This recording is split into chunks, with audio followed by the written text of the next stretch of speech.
F-16 طیاروں کی پاکستانی فضائی بیڑے میں کیا اہمیت ہے اور 1984 کے بعد سے پاکستان کے لیے اس امریکی طیارے کی خدمات کیا ہیں؟ بہت شکریہ. دیکھیں، پہلا جو ہمارا F-16 کی انڈکشن ہوئی وہ 1982 آنورڈ ہوئی، اور اس میں اے اور بی ماڈل کے F-16 طیارے تھے. یہ ملٹی رول 9G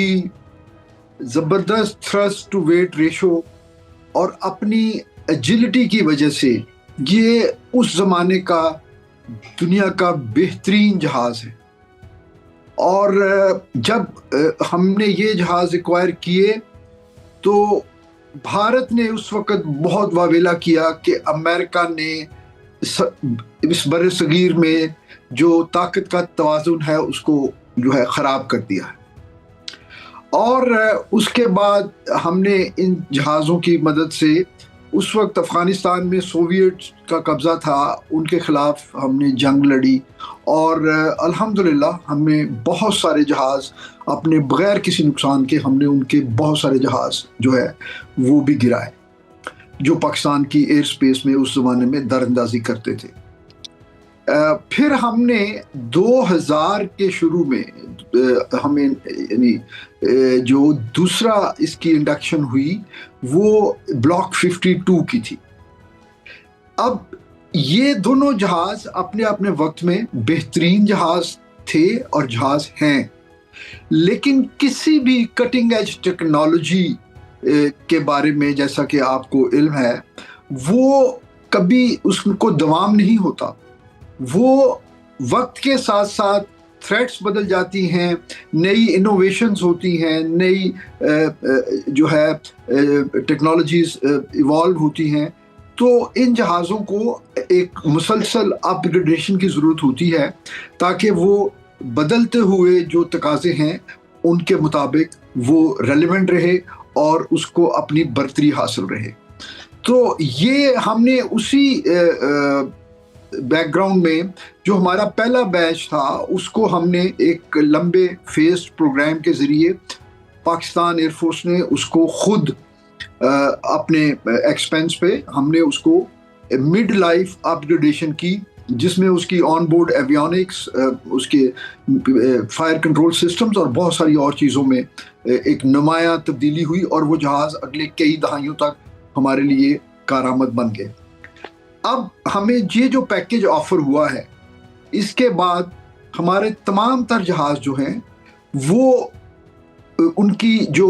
کیپیبلٹی ہے، ایویونکس کی کیپیبلٹی، اس کے اندر جو ڈیجیٹائزیشن ہے، اس کی جو آج کل کی ملٹی ڈومین آپریشنز میں جو اس کے ڈیجیٹل لنکس ہیں، اور سب سے بڑھ کر یہ کہ الیکٹرانک وارفیئر کی انوائرمنٹ میں جو ان پلیٹ فارمز کی اپنی سروائیویبلٹی ہے وہ کئی گنا بڑھ جائے گی. اور پھر یہ تمام جہاز جو ہیں وہ ہمارے فلیٹس میں، پاک فضائیہ کے جو فلیٹ میں جو دوسرے بہترین لیٹسٹ جہاز ہیں، J-10Cs ہیں، ہمارے اپنے بلاک 3 JF-17 تھنڈرز ہیں، ان کے ساتھ مل کے یہ ایک بہت زبردست جو ہے ایک کمبینیشن بنے گا، اور یہ اتنے ہی ایفیکٹولی یوز ہوں گے جس طرح کہ آج کل کوئی بھی 4.5 جنریشن یا اس سے بھی بلکہ آگے جو جن جہازوں کی ہم بات کرتے ہیں، اس کے میزائلز کی رینجز زیادہ ہوں گی، اس کے ریڈار کی رینجز زیادہ ہوں گی. تو یہ ایک بڑی اچھی ڈیولپمنٹ ہے جی. اچھا سر، 40 سالہ پرانے طیارے F-16 کے کتنے اسکواڈرن پاکستان کے پاس ہے، اور اس میں بلاک 52 اور بلاک 15 کا ریشو کیا ہے؟ دیکھیے کتنے جہاز ہیں، میرے خیال میں اس کا میں جواب نہیں دوں گا، کیونکہ یہ جو ہے نا میرا خیال ایرریلیونٹ ہے، وہ اس کو ہم فی الحال نہ ڈسکس کریں، کیونکہ آپ کو پتہ ہے کچھ چیزیں ہوتی ہیں ان کے بارے میں جتنی کم بات کی جائے وہ ہمارے لیے بہتر ہوتا ہے. یہ نہیں کہ ہمیں علم نہیں ہے، بلکہ ہمیں اس کو ڈسکس نہیں کرنا چاہیے. لیکن میں یہ بتاؤں کہ ہم نے اس کے ساتھ نا ایک ہمارا ایک لاجسٹکس کا اور اس کا ایک سپورٹ سسٹم ہوتا ہے. یعنی ہر جہاز جو ہے اس کے جو ایک پروجیکٹڈ آپریشنل لائف ہوتی ہے اس کے مطابق ہم اپنی اسپیئر سپورٹس اور اپنے استعمال کے مطابق، کیونکہ ہم نے اس جہاز کو ایکسٹینسولی استعمال کیا وار آن ٹیرر میں، تو اس میں بہت سارا اس کے جو پریسیژن گائیڈڈ میونیشنز ہوتے ہیں وہ استعمال ہوئے، تو وہ ہم اسے گاہے بگاہے جب بھی ہمیں اپرچونٹی ملتی ہے ہم اس کو ریپلینش کرتے رہتے ہیں. تو یہ آپ یہ سمجھیے کہ یہ اتنا ہی ویل ایکوپڈ اور ویل اسٹاکڈ ہے اس کے پیچھے اس کا سپورٹ سسٹم، جتنا کہ آج کے کوئی بھی نیا اگر ہم سسٹم انڈکٹ کریں. لیکن اس کی جو سب سے بڑی اسٹرینتھ ہے، جو میں آپ کے جو ناظرین کے لیے جو میں بتانا چاہوں گا، وہ ایکوپمنٹ اور یہ ساری چیزیں انشاءاللہ اپ گریڈ ہو جائیں گی، مینٹین رہیں گی. جو اس میں ہماری سب سے بڑی اسٹرینتھ ہے وہ یہ ہے کہ ہمارے پائلٹس، انجینئرز اور ٹیکنیشینز جو اس جہاز کو اڑاتے ہیں اور جو ان جہازوں کو مینٹین کرتے ہیں air worthiness combat ready status میں، وہ ایک بہت بڑا خزانہ ہے. یعنی آپ یہ دیکھیے کہ جو لوگ اس کے شروع کے سالوں میں جنہوں نے اس پہ کام کیا، وہ پائلٹ سے جو چند ہی سالوں میں، کیونکہ اس وقت 80s میں 83 84 میں ہم لوگ نہ صرف سوویٹس کے خلاف ایئر ڈیفنس کر رہے تھے، بلکہ ہمارا نیوکلیئر پروگرام جو ہے اس کے ایئر ڈیفنس میں بھی یہ جہاز جو ہیں یہ بہت شاندار جو ہے یہ کام کر رہے تھے الحمدللہ. تو وہ جو اس وقت کے پائلٹس ہیں، جو اس وقت ہم ان کو شروع والے پائلٹس کو جنہوں نے اس پہ زیادہ فلائنگ کی، وہ جب ان کے 1000 گھنٹے پورے ہو جاتے تھے تو ان کو 1000 آور کلب میں جو ہے نا دنیا میں وہ شامل ہوتے تھے، 1000 آور آن فائٹنگ فیلکنز. پھر جو ہے نا یہ جہاز 9 Gs یعنی جو میئر ہوتی ہے نا مینووربلٹی کی، وہ آپ یہ سمجھیے کہ جو 6 یا 7 یا 7.5 7.5 Gs تک والے جہاز جو ہے نا وہ دنیا کے لیے ایک دہشت کی علامت ہوتے ہیں. تو یہ اس زمانے میں بھی 9G پلیٹ فارم تھا. تو مجھے یاد ہے اس زمانے میں جو اس کے مینوفیکچرر تھے، وہ جب کوئی پائلٹ 9Gs پہلی دفعہ وہ اس میں مینورنگ کرتا تھا تو وہ ہمیں اس زمانے میں وہ گولڈ پن جو ہے ان کی طرف سے ایوارڈ ہوتی تھی. تو یہ جو ہمارا ہیومن ریسورس ہے نا F-16 کے اوپر،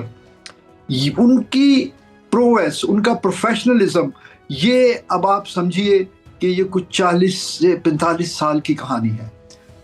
وہ ہمارے شروع کے پائلٹس وہ ایئر مارشل بن کے، بلکہ ان میں سے کچھ ایئر چیف مارشل بن کے ریٹائر ہوئے، اور آج ہماری 2nd یا 3rd جنریشن جو ہے وہ ان جہازوں کو اڑا رہی ہے. تو آج اگر ہم یہ جہاز اپ گریڈ کرتے ہیں تو ہم تو اس کو استعمال جیسے جیسے یہ ہمیں اویلیبل ہوتے رہیں گے اپ گریڈڈ ورژن میں، اسی دن سے یہ ہمارے استعمال میں کامبیٹ ریڈی ہوں گے. میں یہ چیز اس لیے ہائی لائٹ کر رہا ہوں کہ ہمارا دشمن جب کوئی بڑا پیسہ خرچ کر کے جب کوئی نیا اکوپمنٹ لیتا ہے تو اس کو کئی سال لگتے ہیں اس کو سیکھنے میں اور پھر اس کے اوپر مہارت حاصل کرنے میں. اچھا اعجاز ملک صاحب، F-16 چینی فائٹر جیٹ کے ہوتے غیر ضروری تو نہیں. چاہوں گی کہ آپ F-16 کے جدید ورژن بلاک 52 کا چینی فائٹر جیٹ سے موازنہ کریں اور یہ بھی بتائیں کہ بلاک 15 کی آج کے جنگی منظرنامے میں کیا ویلیو ہیں. دیکھیے جی، میں نے جیسے آپ کو پہلے بتایا، آج کل ہم بات کرتے ہیں 5th جنریشن جو ہے نا یا اسٹیلتھ فائٹرز کی، J-35 یا F-35 کی بات کرتے ہیں. تو یہ آپ اس کو 4.5 اور 5 کے درمیان سمجھیے. میں بالکل اسپیسیفک بات نہیں کروں گا کیونکہ وہ میں آپ کو انڈائریکٹلی پہلے بتا چکا ہوں کہ وہ جو اتنا فرق ہوتا ہے نا جی 0.5 کا، وہ جو کاکپٹ میں بیٹھا ہوا ہمارا شاہین ہوتا ہے نا، وہ اس فرق کو پورا کر لیتا ہے. تو یہ آپ یہی سمجھیے کہ یہ بالکل نئے ہمیں ایک جو ہے نا جہاز مل گئے، مطلب جو آلریڈی ہمارے پاس ہیں. جب یہ ان پہ ہم بڑی جلدی یہ کام کروا لیں گے جس کے لیے یہ فنڈنگ آ رہی ہے اور اسسٹنس آ رہی ہے، تو یہ بالکل اسی طرح ریلیونٹ ہوں گے، اسی طرح فرنٹ لائن فائٹرز ہوں گے جس طرح دوسرے لیٹسٹ چائنیز جہاز جو ہم استعمال کریں۔ اچھا، ایئر ٹو ایئر ایمریم میزائل کے لیٹسٹ ورژن اور امریکی فائٹر کے ایونیکس کی اپگریڈیشن کا پاکستان کا اگلا منصوبہ ہے۔ اس حوالے سے امریکی امداد کی منظوری کتنی اہم ہے اور یہ اپگریڈیشن جہاز کی کارکردگی پر کتنا اثر ڈالے گی؟ دیکھیے، یہ جو آپ ایمریم کی بات کر رہے ہیں یا اس سے پہلے ہم نے چائنیز اسی کا جو ایکولنٹ ہے اس کو ہم نے جنگ میں استعمال کر کے دیکھا اور دنیا کو دکھایا۔ اصل میں یہ ہے کیا، ہم لوگوں نے جب اپنی کیریئر شروع کیا ایئر فورس میں تو اس زمانے میں جو میزائل سسٹمز آن بورڈ ہوتے تھے ان کی بڑی محدود رینجز ہوتی تھی۔